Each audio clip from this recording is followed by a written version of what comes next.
Car il ne s'agit pas de s'asseoir autour d'une table pour entamer des négociations salariales, ou de participer à une réunion d'entreprise, ou d'animer un pince-fesses un peu mondain autour d'un événement culturel, ou d'inaugurer un rond-point ou un musée, ou de fêter l'ouverture d'une nouvelle grande surface, ou d'aller à un enterrement. Tout cela, on le fait déjà ensemble, selon une partition bien rodée, avec des codes subliminaux que nous sommes les seuls à comprendre. Tout cela fait partie du grand silence qui définit notre relation. Non, cette fois, la parole sera libre et on ira fouiller nos espaces jusqu'à la racine. Et la parole sera aussi neuve parce qu'on ne la prononcera pas, le dos tourné, dans un confortable et mortifère entre-soi. On ne gueulera pas à la télé ou à la radio. On ne prononcera pas les paroles méprisantes et méprisables, juste pour la caméra. On sortira les mots des murs et on entamera une lente remontée vers la vérité de ce que nous sommes, de ce que nous voulons être. On ouvrira la boîte de Pandore des actes cachés, des peurs, des rages et des moments d'humanité, car ils existent. Voilà ce qui a surgi de mon piano dans le silence minéral des touches blanches et noires, parce que je crois fermement qu'il est temps. Alors, je quitte mon piano, il est 3 heures du matin, et j'écris l'ébauche de ce qui deviendra Palais Poutande et fera frémir 32 des 34 communes de l'île.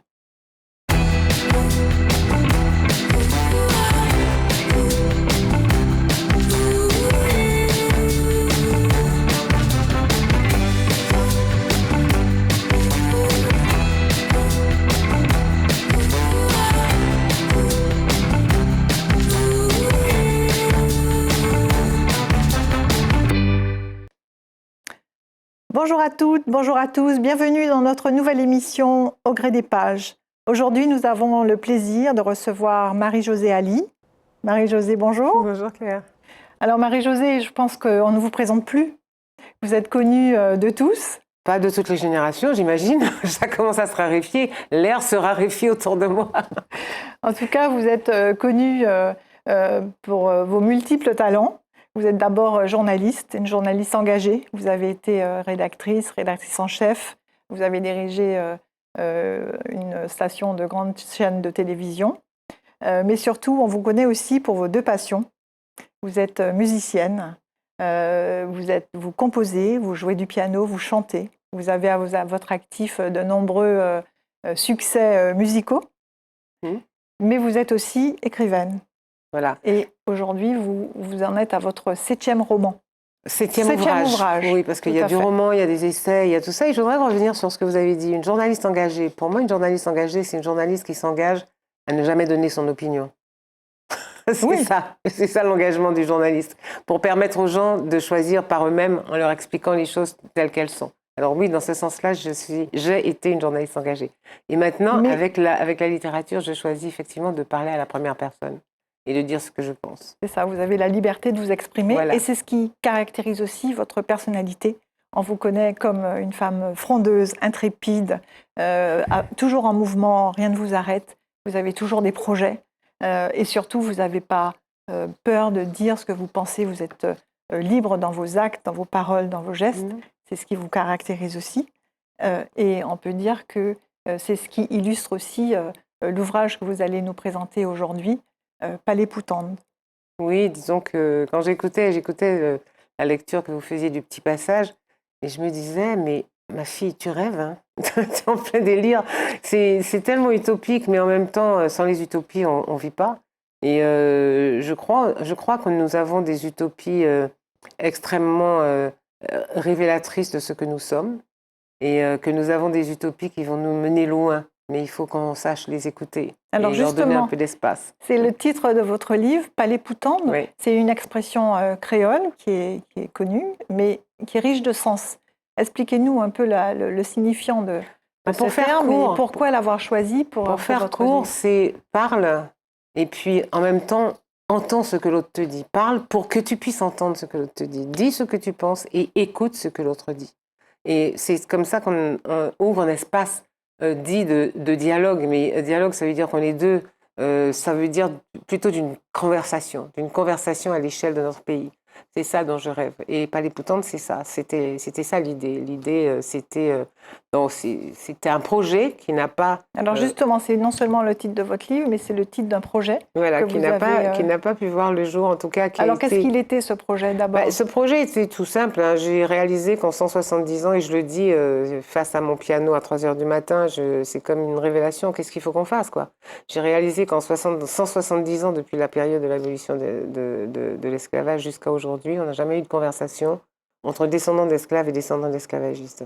De vraies conversations sur le sujet qui fâche, c'est-à-dire ce que nous sommes aujourd'hui, ce que nous avons fait à la sortie de la plantation, le pays que nous avons fabriqué, la relation entre les dominants et les dominés, toutes ces choses-là, elles n'ont pas été dites avec sérénité par la population dans son entier, c'est-à-dire par les descendants d'esclaves et les descendants d'esclavagistes, par la population et les béquets, puisque c'est comme ça. Il n'y a une communauté qu'on arrive à isoler, c'est celle des béquets parce qu'elle se revendique comme étant une communauté. Les autres, on n'a pas de communauté. Il n'y a pas de communauté hindoue, il n'y a pas de communauté arabe, il n'y a pas de communauté nègre, il n'y a pas de communauté mulâtre, il n'y a pas de communauté. C'est pas vécu comme une communauté. Il n'y en a qu'une qui est vécue comme ça. Et c'est terriblement impactant et interpellant de savoir que 170 ans se sont écoulés, plus que ça, et on ne s'est jamais parlé des vraies choses. Je dis, on fait des négociations salariales, on se retrouve autour. On est engagé dans un process de non-conversation qui nous permet de continuer à avancer, et je sens monter la violence, et je sens monter la hargne depuis un moment, je sens monter la rage, je sens monter toutes ces colères qui sont justifiées ou pas, justifiables ou pas. C'est pas ça qui est important. De toute façon, un homme en colère, c'est un homme qui veut dire quelque chose. Il faut l'entendre, il faut l'écouter. Et comment faire pour l'écouter, pour le sortir de sa colère? Comment faire pour sortir l'autre en face de son arrogance? Comment faire pour s'entendre, se parler et s'entendre? C'est pour ça que j'avais inventé ce process qui emmenait un certain nombre de spécialistes, sociologues, historiens, tout ça à travers la Martinique dans chaque commune, parce que j'ai vraiment eu la révélation que enfin, je l'ai su parce que les pêcheurs du diamant, parce que c'est là que j'habite, votre commune, oui. De ma commune, du sud en tout cas, me l'ont dit, Marie-Jo, nous pas qu'à aller faire une discussion comme ça et puis bitcher, nous pas qu'à faire ça si c'est en pièces fait main, puis en machin, mais si c'est commune nous, si c'est l'Amérique nous qu'à aller l'Amérique nous, c'est à nous. Oui. Donc j'avais envie de cette rencontre entre la population de base, et puis je pense qu'elle est totalement nécessaire. Elle a été empêchée, et donc je raconte l'empêchement. Alors, avant d'arriver à l'empêchement, la genèse de ce projet, vous dites que c'est une intuition. Vous avez eu une intuition qui est devenue votre conviction, mais vous êtes une femme martiniquaise bien ancrée dans l'île depuis toujours. Pourquoi aujourd'hui cette révélation? Parce que j'ai senti que la crispation montait. La crispation monte, et dans les situations de crispation, on cherche des responsables, des coupables, des boucs émissaires. On cherche à nommer des gens sur lesquels on pourra tirer, des lâches, des profiteurs, des pas profiteurs, des colériques, des excités. Enfin, il y a toutes sortes de qualificatifs qui ne sont pas des qualificatifs qui définissent l'humanité, Ce sont des qualificatifs qui définissent la situation de crispation dans laquelle on était en train de rentrer. Je ne suis pas sûre qu'on soit tous des grands adeptes de la violence, et je ne suis pas sûre qu'on ait tous envie oui, parce de que se ce qui vous anime avant tout, c'est votre humanité, c'est votre recherche de paix. Ce qui m'anime, c'est que j'aime mon pays, mais follement. J'explique comment et pourquoi je l'aime. Je suis amoureuse de mon pays, je suis amoureuse des gens de ce pays. Ils ont des tas de défauts, ils viennent de partout, ils trimballent tous les défauts et toutes les qualités de la planète. Ils ont tout ça sur le dos, mais ils sont complètement merveilleux. Les gens sont merveilleux. Alors on me dit, ah ouais, tu es complètement, tu rêves les gens comme ils ne sont pas. Oui, mais ils ont tous leurs défauts, ils sont cancagnés, ils sont à la fois arrogants, ils sont en même temps, mais ils ont un imaginaire, un humour, une relation au monde, quelque chose qui est magique. Mais c'est aussi votre force de pouvoir pénétrer toutes les classes sociales de la société, aller à la rencontre des gens et de faire sortir leur humanité. Je ne sais pas si c'est une force, en tout cas, moi je me suis enrichie de ça. Je me suis enrichie de tout ce que les gens m'ont apporté. On est élevé par ses parents, on est élevé par un milieu familial dans lequel, si on ne veut pas être enfermé et si on ne veut pas rester coincé dedans, il faut aller à la rencontre des autres, écouter les autres. Moi, j'ai aimé les autres, j'ai eu envie de savoir comment ils vivaient, j'ai partagé les détresses. Moi, j'ai passé des nuits blanches sur des chagrins qui n'étaient pas les miens. Je passe des nuits blanches sur ce qui se passe en Haïti. Je suis comme je suis, j'y peux rien. C'est comme ça que c'est comme ça que je Et ressens c'est comme ça que vous le monde. traduisez aussi. Et c'est comme ça que j'arrive à traduire ce que dans j'appelle votre une image. intuition forte, exactement comme on a une inspiration en C'est ça. musique, comme on a une composition qui nous arrive dans la tête. Il m'est arrivé très clairement dans ma tête qu'il fallait qu'on engage cette conversation petit bout par petit bout, commune après commune, et que ça nous ferait du bien. Alors, ce n'est pas le seul problème de la Martinique, la relation entre les descendants. Oui. C'est pas ça le seul problème. Il y en a plein d'autres, on voit. Mais d'une certaine façon, les solutions qu'on peut trouver découlent forcément de ce problème-là. Et c'est pour ça que ce problème-là, c'est la porte d'entrée pour moi. C'est la porte d'entrée de la réflexion qu'on peut avoir pour faire de notre pays ce qu'on veut qu'il soit. On a encore la possibilité de le faire. Personne ne le fera à notre place. Oui. Personne ne le fera à notre place. Alors cette démarche, cette conviction personnelle, pour la mettre en œuvre, comment vous vous y êtes pris? Vous disiez tout à l'heure que vous êtes entouré d'experts. D'experts, parce que je voulais qu'on parle d'histoire, je voulais qu'on parle de sociologie. Il y a eu des espaces de parole qui se sont ouverts dans des situations, disons, difficiles humanitairement, que ce soit le Rwanda, que ce soit l'Afrique du Sud, que ce soit la Nouvelle-Calédonie. Des espaces de parole se sont ouverts après qu'il y ait eu, pour commencer à entamer une conversation. Ça a été très, je dirais, presque scientifiquement élaboré. Nous, on n'a pas eu tout ça. On est resté là, dans le même espace, à essayer de se débattre avec notre mémoire, avec nos contraintes, et je parle de part et d'autre de la barrière, que ce soit côté de tous les descendants, en fait.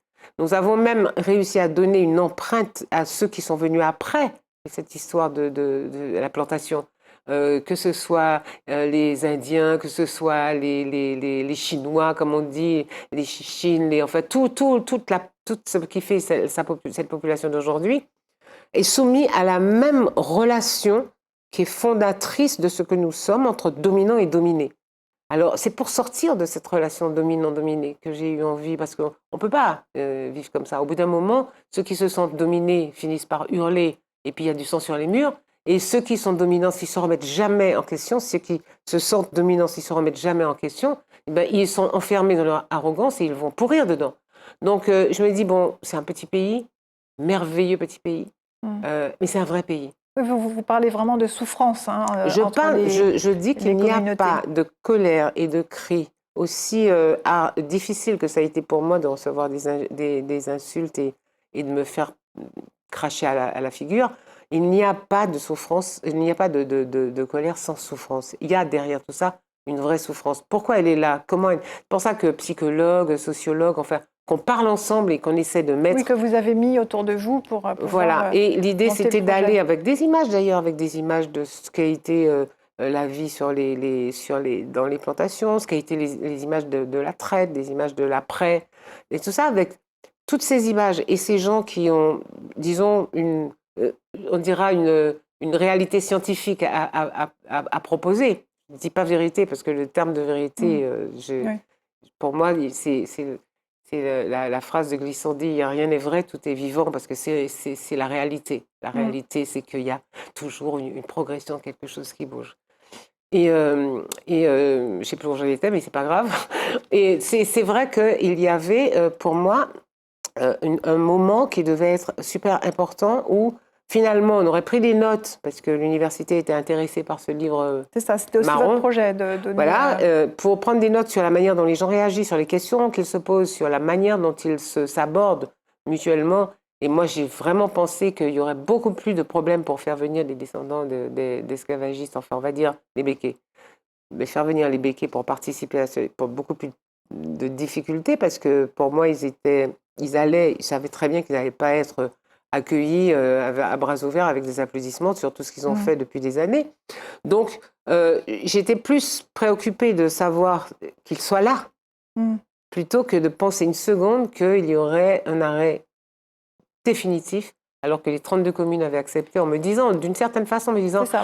Marie-Jo, ils attendent, il est temps. L'accueil qui avait été fait de ce projet Voilà, était très l'accueil était très, même enthousiaste. favorable, enthousiaste. Et les politiques disaient, ce qui est très juste, ce n'est pas un projet qu'un politique peut mener. Parce qu'à partir du moment où c'est un politique qui ouvre cet espace-là, c'est un politique. Donc il y aura tous ceux qui sont contre lui sur le plan politique qui vont être contre le projet. C'est un projet qui ne peut être ouvert que dans la société civile, par la société civile. C'est les gens qui disent. Et bon, on m'avait dit, c'est vous, vous faites les gens. Alors j'ai dit, ok, je fais les gens. Et c'est cette intuition-là qui m'a animée et qui a fait que je suis partie bille en tête. J'ai eu les 32 sur 34 communes. Les deux autres, bon, c'était juste, je pense, une question de temps, une question de discussion. Mais enfin bon, tout le monde était d'accord. Tout était et prêt. qu'au premier jour, tout était prêt. Et le planning, le boulot de dingue. Le boulot de dingue, j'en parle même pas. Mais c'était un boulot de cinglé parce que je suis allée commune après commune voir les gens. Oui, vous avez sillonné toute la Martinique, rencontré du plus petit au plus grand dans chaque commune. C'était intéressant parce que je parlais avec plein de gens qui me disaient leurs sentiments par rapport à ça et je sentais que ça allait être passionnant. Je sentais que ça allait être passionnant et qu'il y a vraiment un fossé entre descendants dans ce pays-là, mais clairement, il y a un fossé. C'est-à-dire que de chaque côté, on n'imagine pas vraiment ce qu'est l'autre. Si on l'imagine, on lui a donné un profil, on le fantasme, mais on n'imagine pas l'être humain qu'il y a de l'autre côté. On ne l'imagine pas vraiment, sauf dans des petits cercles restreints fermés. C'était pas ça, c'était vraiment le grand déballage.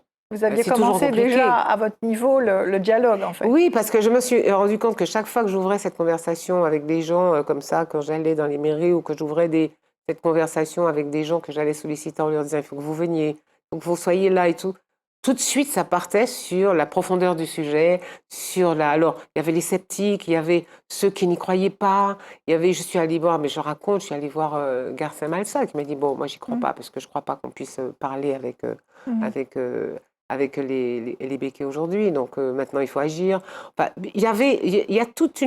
c'était une manière de se mieux connaître, en fait. Oui. De voir où nous en sommes, de mieux vivre ensemble. Votre objectif. Et ça a été stoppé net parce qu'il y a Alors justement, le jour J arrive, ça devait se passer au Lamentin, et là, pas possible de tenir...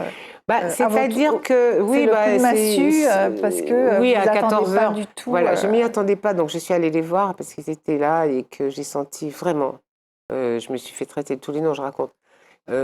Chienne, suceuse de béquet, enfin bon, à partir du moment, j'ai compris là, à partir du moment où que vous dites on va établir une conversation, on va parler, ce n'est pas possible. On ne parle pas à ces gens-là, c'était ça.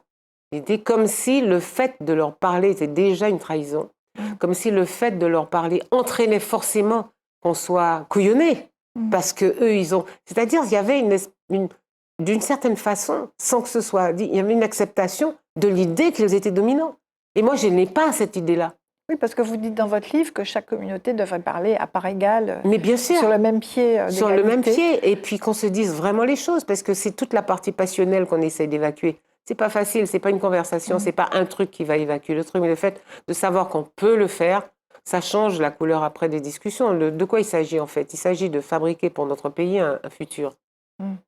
Aujourd'hui, il y a plein de paramètres qui font que le futur est sérieusement impacté, que même le rêve du futur commence à sentir mauvais, quoi. En fait, on n'a même plus l'impression qu'on peut encore rêver que ce pays-là puisse...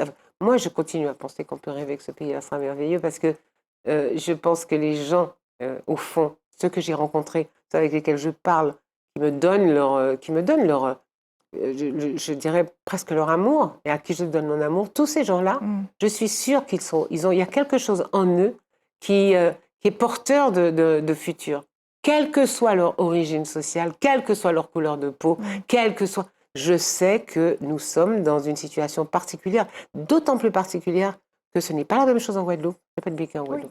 Ce n'est pas la même chose en Guyane. La relation avec les Blancs en Guyane est complètement différente. Les bagnards venaient nettoyer et faire le ménage et la cuisine et tout, ils étaient blancs. Donc il n'y a pas du tout cette relation. Qu'est-ce que cet épisode, pour vous, signifie par rapport à l'avenir de notre société aujourd'hui? Alors, ce que ça signifie, c'est que c'est nous qui allons prendre les choses en main. Mais que j'ai le sentiment que les outils de la République, parce que c'est sûr que, voilà, une vingtaine de personnes qui disent non, avec des telles violences et un tel qui empêche donc l'exercice normal Du dialogue, de la démocratique, du démocratie. dialogue, etc. Bon, il y a des outils pour ça dans l'Hexagone, en Europe, dans certains pays. On fait sonner la maréchaussée, comme on dit, comme on disait au Moyen-Âge, et puis on libère l'espace. Mais jamais ce n'est possible en Martinique. Il est hors de question pour moi, mais c'est même pas envisageable, même pas imaginable qu'on engage une conversation si périleuse avec la matraque du Oui, que gendarme vous comme refusez gardien Oui. de notre parole. C'est n'importe quoi. Parce que notre histoire nous interdit de le faire. Notre histoire nous empêche de le faire. Je ne vois pas comment je peux confier les clés de ma propre liberté à un gendarme. Je ne dis pas que les forces de l'ordre ne sont pas indispensables, ce n'est pas ce que je dis. Mais dans Vous notre n'avez pas contexte, souhaité dans ce contexte-là. on ne peut pas faire ça. Ça veut dire quoi?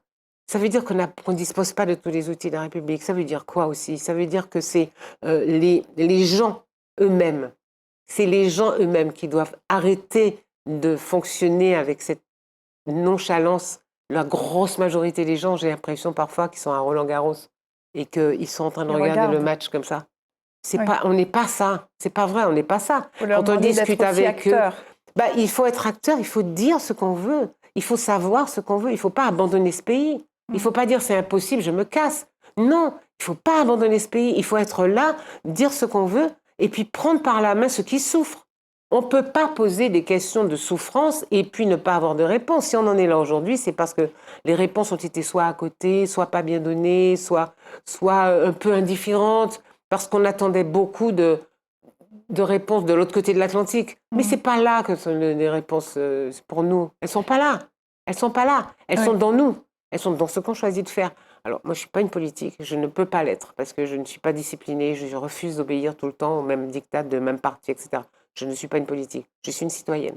Et je dis que la responsabilité citoyenne, c'est ce que dit ce livre-là, où je raconte ce que je vois de nous, le qui C'est nous un sommes. hommage à l'espoir, hein, votre livre aussi. Oui, parce que je crois tellement en nous.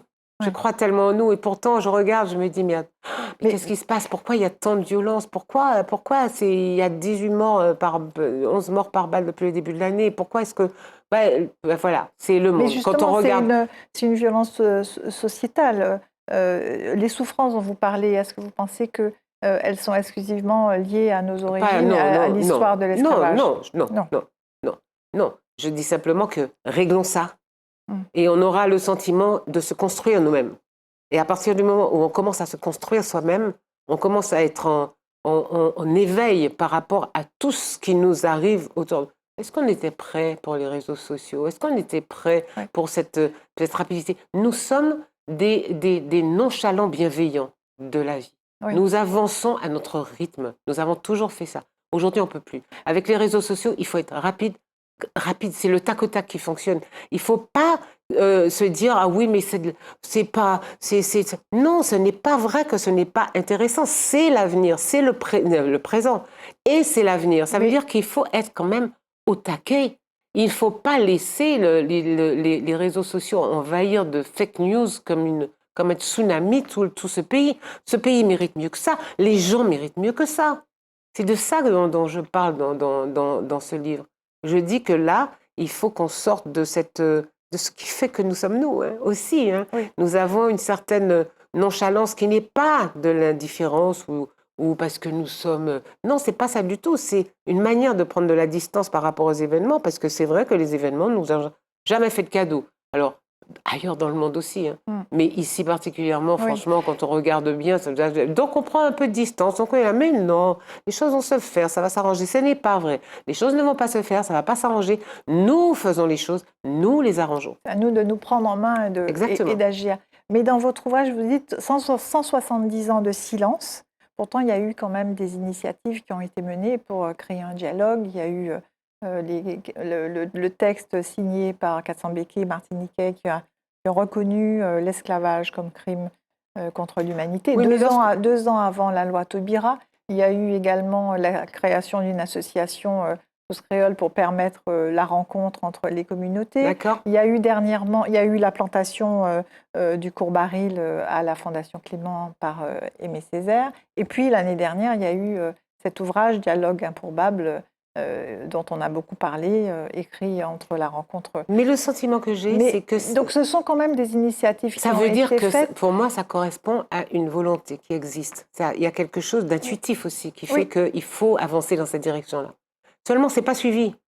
Ce n'est pas suivi parce que aller demander aux pêcheurs, enfin, je pense, j'ai plein de gens dans ma tête que je connais, aller demander s'ils connaissent si les 400 signatures, s'ils ont connaissance de ça.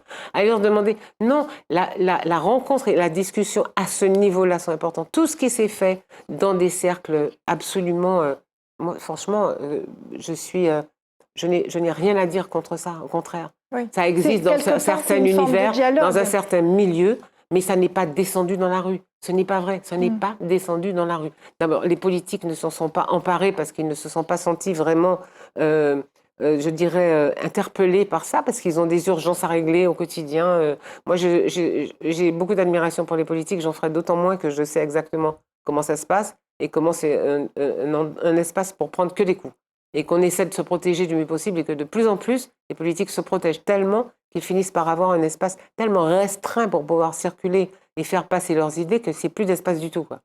Donc, je pense qu'il y a tout un schéma populaire qui doit se mettre en route. Parce que il n'y a pas que les élites, il n'y a pas que les intellectuels, il n'y a pas que les gens qui ont pensé les choses. On a une littérature qui est entièrement tournée vers la relation entre nous et nous-mêmes. Vers l'autre. Et qui fait le tour du monde, nous et nous-mêmes. D'abord, parce qu'il faut qu'on se reconstitue, il faut qu'on se retrouve, il faut qu'on sache qui on est. Il faut qu'on sache aussi se parler aussi soi-même. Et qu'il faut qu'on sache se parler soi-même, il faut qu'on sache parler à l'autre, il faut qu'on arrête de fantasmer l'autre, de part et d'autre. Donc, c'est un tout petit truc à faire. C'est pas grand-chose. Mais c'est comme marcher sur la Lune. C'est un tout petit pas. C'est un pas mais important. Un grand pas pour l'humanité. C'est un grand pas pour l'humanité. C'est peut-être un grand pas aussi pour notre société. Et je ne sais pas. En tout cas, j'y crois vraiment. Je pense que de toute façon, ça sera. Donc, j'ai écrit ce livre-là parce que forcément, il va ouvrir les débats. C'est sûr que je vais me faire encore insulter et tout ça, mais c'est pas grave. Pas forcément, parce je que dis vous à le tous ceux qui portez... m'insultent, je leur dis je vous aime. Donc, voilà, vous portez avec beaucoup d'amour. Je suis une baba cool des années 68, donc je dis, vous m'insultez, moi je vous aime. Partons pas de ce postulat, parce que vous le faites avec beaucoup d'humanité, beaucoup d'amour pour la Martinique aussi. Donc, mais grave. Et quelle suite alors? Parfois je me demande si je suis normale. Est-ce que c'est normal d'aimer à ce point son pays? Est-ce qu'il y a un truc... On ne peut pas vous le reprocher. Non, mais je me dis, mais c'est je sais pas, j'ai été... piquée par une mouche particulière. Enfin, je sais pas, il y a un truc qui fait que j'ai vraiment, vraiment, vraiment beaucoup d'amour. Je vois les choses, je vois. Alors, il y a les espaces, il y a les endroits, il y a l'environnement, mais il y a les gens. Les gens, mais ils sont merveilleux. Moi, je ris avec les gens, je pleure avec les gens. Peut-être parce que c'est ma matrice, tout simplement. On aime l'endroit d'où on vient. Et ça permet de s'aimer un petit peu soi-même. Et quand on s'aime un petit peu soi-même, on peut aimer les autres. Absolument. Quelle suite allez-vous donner à ce projet, à ce livre? À ce projet, à ce livre. D'abord, un livre, c'est une chose, c'est comme un bébé. On le met là et puis on attend de voir ce que ça produit, ce que ça fait. C'est comme un enfant, on le met au monde et puis voilà.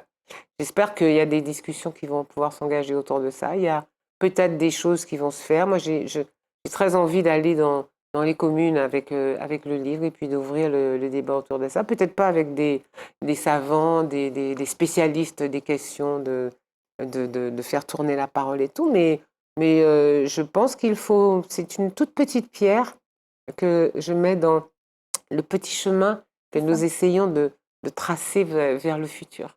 Voilà, cette petite pierre-là, ça s'appelle Palais-Poutanne et c'est valable pour tellement de choses, Palais-Poutanne.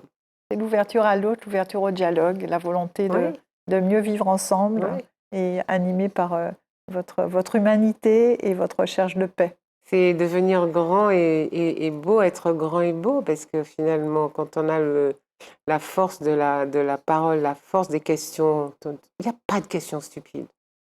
Aucune question n'est stupide. Il faut que les gens puissent poser toutes les questions qu'ils ont envie de poser. C'est ça, en fait, il n'y a aucune question stupide.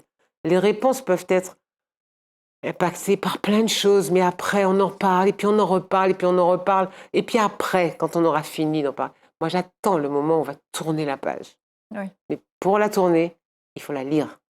faut la lire, il faut y aller peut-être en douceur. Oui, ça va peut-être prendre Peut-être que plus ça de temps prendra que je plus ne de le croyais. temps et Peut-être j'étais que trop pressée. voilà, c'était peut-être un peu frontal. Je suis un peu pressée, oui, pareil. C'est trop frontal et tout, mais je trouve pas ça frontal parce que je nous sens grand et beau, donc je nous voyais très bien, zible pas cabri les yeux de nègre. Enfin, j'avais plein de choses dans ma besace pour dire, mais en nous, Nous aller.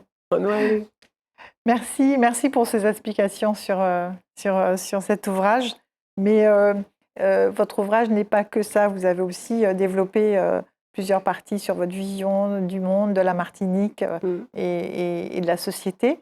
Je vous propose d'aller un peu plus loin sur cette vision et surtout sur votre personnalité dans la prochaine rubrique, La face cachée.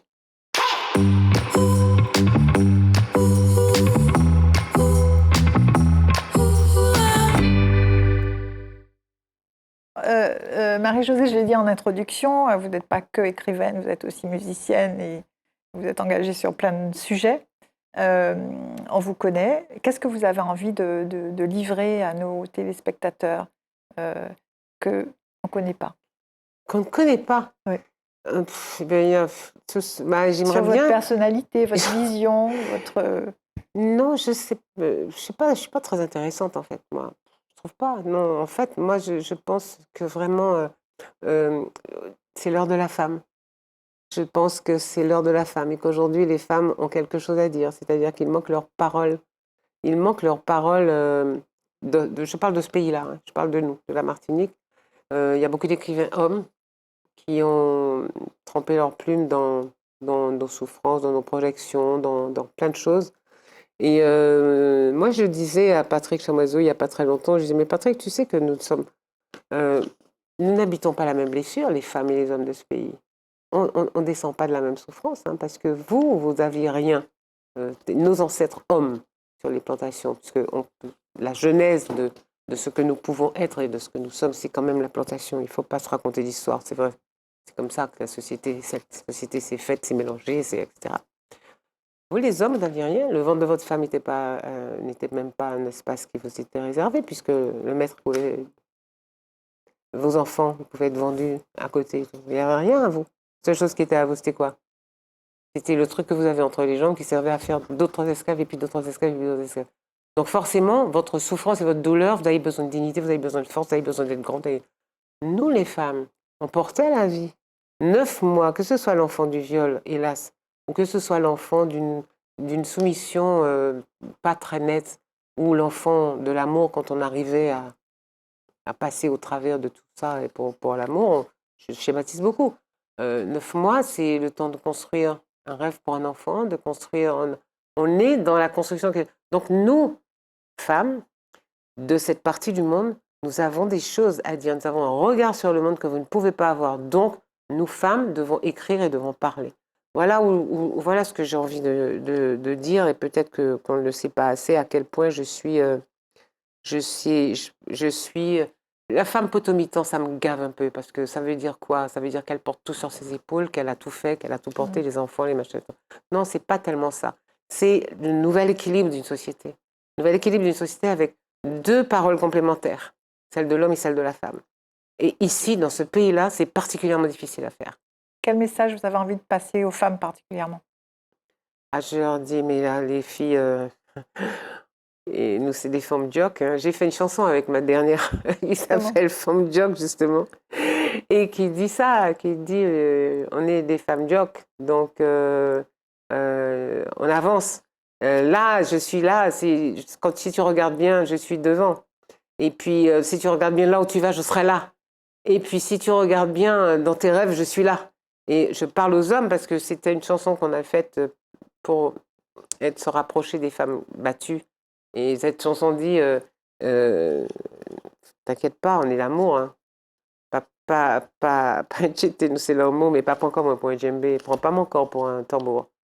Voilà, c'est un peu ça. Je dis aux femmes, voilà, il n'est plus question de se soumettre à quoi que ce soit. En fait, c'est un appel au secours. Les hommes n'ont fait que nous appeler au secours depuis des millénaires, donc il faut l'entendre comme un appel au secours et non pas comme une rodomontade de Tarzan dans la jungle. En fait, bon, ce que je dis est très à la fois complètement délirant et en même temps, c'est vraiment vrai. Je les rencontre, ces femmes, je les vois. Il y a toute une génération, et puis il y a vraiment des générations qui sont complètement différentes. Là, aujourd'hui, les générations qui viennent, elles sont dans un mood sur lequel je ne dirais rien parce que je ne connais pas. Je ne sais pas. Et vous sentez qu'il est différent? Il est différent. Il est différent parce qu'elles ont à la fois, c'est très marrant parce que c'est très désexué et en même temps très provocateur. Et c'est un truc que je regarde en me disant, mais comment c'est possible de faire ça? De faire non au sexe en montrant autant de séduction. C'est ça les filles d'aujourd'hui. À la fois, on est dans la séduction totale, mais je pense qu'on se séduit soi-même, qu'on n'a pas besoin de l'autre, à la limite. Et puis alors, non, mais préfère ne pas en parler parce que c'est un sujet à soi tout seul. Mais c'est intéressant. Oui. C'est intéressant. C'est pour l'avenir qu'on construit, c'est pour ces jeunes-là, en fait. C'est pour que ces jeunes-là puissent en construire un pour ceux d'après, etc., etc. Donc, je trouve que c'est passionnant. Donc, la femme puisse se parler aussi.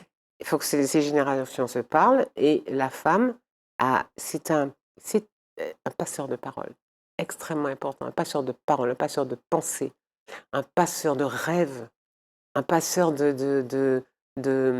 d'objectifs, un passeur de rêves. Essentiellement, la femme, c'est ça. Et il ne faut pas que les femmes démissionnent de ce rôle-là, parce qu'on ne leur donnera jamais ce rôle. C'est elles qui doivent le prendre. C'est nous qui devons le prendre. C'est un beau message pour toutes les femmes et la future génération aussi. J'imagine votre temps, vous aimez lire.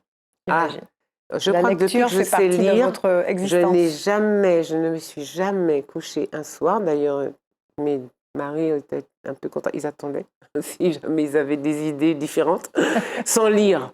Jamais depuis que je sais lire. Tous les soirs, même bourrée. Même le 31 décembre à 5h du matin. Il faut que je lise, même 2 pages. C'est une manière de rentrer dans un autre univers, de sortir du mien, de rentrer dans un autre univers et de pouvoir donner à ma nuit toute sa force et sa plénitude. Sa plénitude. Alors, je pense que vous avez un joli coup de cœur littéraire à nous présenter. Ah oui, je vous propose de le faire sans tarder dans la rubrique « Votre coup de cœur littéraire ».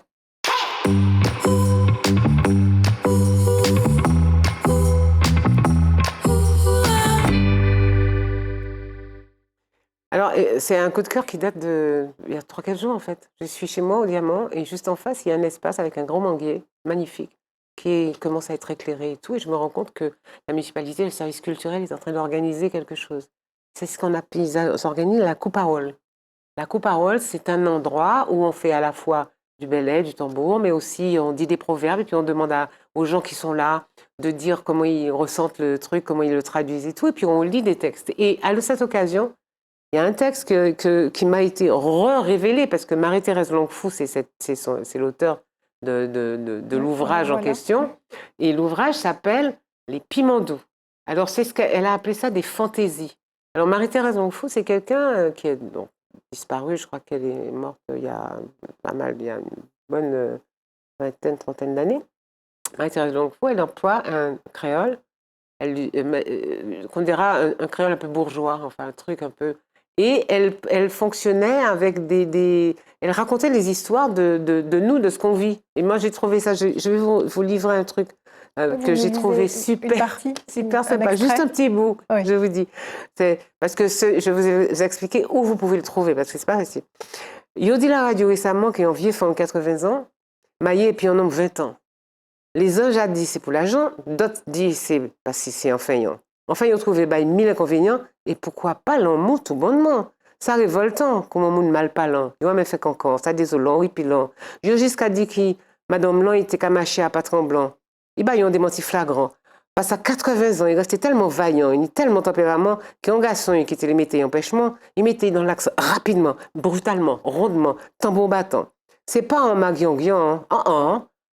Et depuis qui temps, yish, qu'a commandé maman. D'abord, si c'était un enfant obligeant, bienveillant, non compatissant, est-ce maman était qu'il cherchait un âme? Moi-même bien content pour ces mouns-là, parce qu'ils vivent en bel roman. J'ai trouvé ça tellement charmant. Et alors, je me suis rapprochée des gens et ils m'ont dit, mais ça n'existe il n'y a plus qu'un exemplaire. qui n'existe, c'est celui-là qu'on voit là, dont j'ai pris la photo, qui n'existe que... Alors, vous pouvez avoir accès à ce livre, vous pouvez le lire, vous pouvez y aller, c'est à la bibliothèque, c'est au musée du père David. D'accord. Du père David au diamant. Oui. Et vous pouvez découvrir des textes parce qu'elle elle a fait un texte sur la politique. C'est un recueil de textes. C'est un recueil de poèmes. textes qu'elle n'appelle pas des poèmes, elle appelle ça des fantaisies. Je trouve ça très drôle, très marrant parce que c'est vraiment, je me dis, mais dans les écoles, les enfants pourraient apprendre ça parce que c'est plein d'humour. C'est nous en fait. Il y a quelque chose de nous et elle va plonger elle raconte des tas d'histoires, des choses. Moi, ça m'a charmée. Je me suis dit, tiens, voilà. Ça, c'est mon coup de cœur de la semaine. Ah bah, c'est formidable. Il faudrait faire en sorte qu'on le réédite. Alors voilà, l'appel, je le lance vraiment. Je sais qu'elle a des descendants et que je suis sûre qu'un éditeur serait intéressé par la réédition de ce bouquin parce qu'il est drôle, c'est facile à lire. Alors, il faudra revoir l'orthographe parce qu'à l'époque, il n'y avait pas de grammaire créole, donc c'est un peu n'importe quoi. Mais c'est vraiment drôle et il y a quelque chose de nous qui est très positif dans l'humour qu'elle déploie. Donc les piments doux à découvrir. À découvrir. Marie-Thérèse Longfou. Absolument. Alors moi, je vais vous parler du coup de cœur, Les Nuits de Cachéry, qui a été écrit par René Jadefar aux éditions Caraïbes Éditions. C'est un ouvrage qui a été réédité en fait cette année avec l'appui de la Direction des Affaires culturelles de Guyane. Puisque René Jadefar est un auteur qui est né en 1899 et qui est décédé en 1947. C'est un écrivain et homme politique français. Il a publié de nombreux ouvrages, notamment des romans policiers et d'aventures. Et là, en l'occurrence, c'est une aventure qui se passe en Guyane, dans la Guyane des années 40. C'est les aventures d'un explorateur. Il y rencontre les différentes communautés. Et donc, il raconte...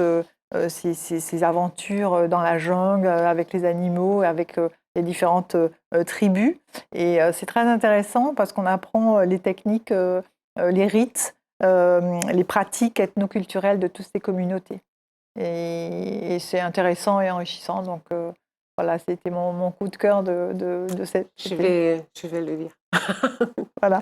Et puis, j'en profite aussi pour dire que Caraïbes Éditions a eu 2 ouvrages qui ont été primés au prix littéraire de cette rentrée 2024, et notamment donc 2 ouvrages, Le Tambouillet des Sans-Voix de Ernest Pépin, qui est un auteur guadeloupéen, et Tigean l'élégant de Élie Dupré, qui est un primo, c'est son premier roman.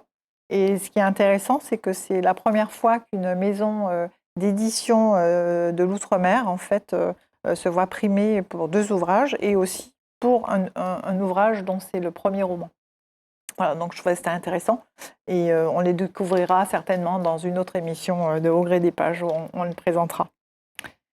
Voilà. Et donc, je vous propose maintenant de découvrir le coup de cœur d'une jeune, parce que l'objectif, c'est aussi de montrer que les jeunes s'intéressent à la lecture, de la jeune Emma, qui va nous présenter son ouvrage dans la rubrique « Je kiffe mon livre ».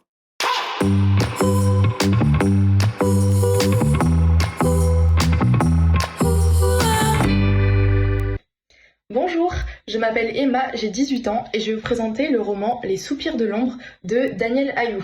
Alors, c'est l'histoire d'une fille qui s'appelle Harmonie, qui vit à Montréal, donc au Canada.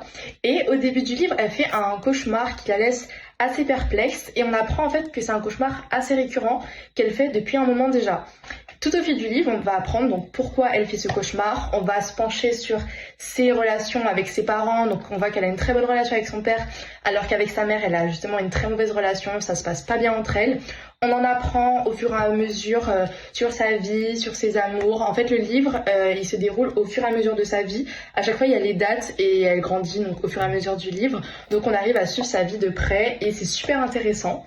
Et à la fin du livre, c'est très émouvant parce qu'on apprend donc pourquoi en vérité elle faisait ce cauchemar. On apprend des belles choses sur sa vie que sa famille lui avait cachées. Et donc du coup voilà, la fin elle est très émouvante.